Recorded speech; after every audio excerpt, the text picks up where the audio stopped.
John 19:30 says, "Therefore when Jesus had received the sour wine, he said, 'It is finished.' And he bowed his head and gave up his spirit."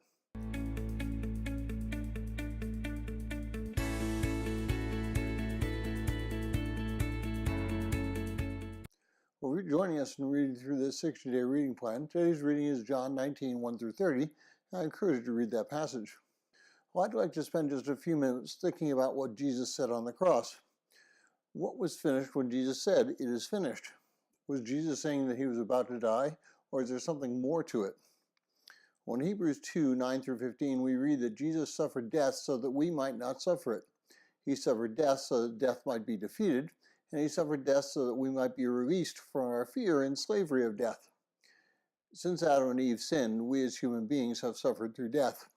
This death came in two forms. The first was spiritual death, and the second was a physical death. Christ's death removed the penalty and the fear for those who trust in him. John 1:12 through 14 states that those who believe in Christ become spiritual children of God. We who believe should have not any fear of death, either spiritual or physical. So why is it that we still fear death? If we are free from death, shouldn't we live our lives differently than we do? Why is it that we still attempt to bring things around us to comfort us as if we were dying? Accumulating things seems to make us more comfortable in our current life, but it is those things which also draw us away from God. When Jesus taught us how to pray in the Sermon on the Mount, Matthew chapters 5 through 7, we are specifically told to ask God to provide for our daily bread. That gives us a hint of how we're to live our lives as believers. We're not to accumulate things for the sake of things. God allows us to have things so that we might use them in our ministry to others.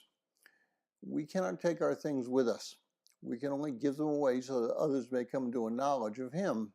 So, when Jesus said it is finished, we can proclaim that as believers in him, we do not have to live our lives in the same way that we did prior to our belief. Our fear of death no longer consumes us. We are free to live for God's ministry in our lives.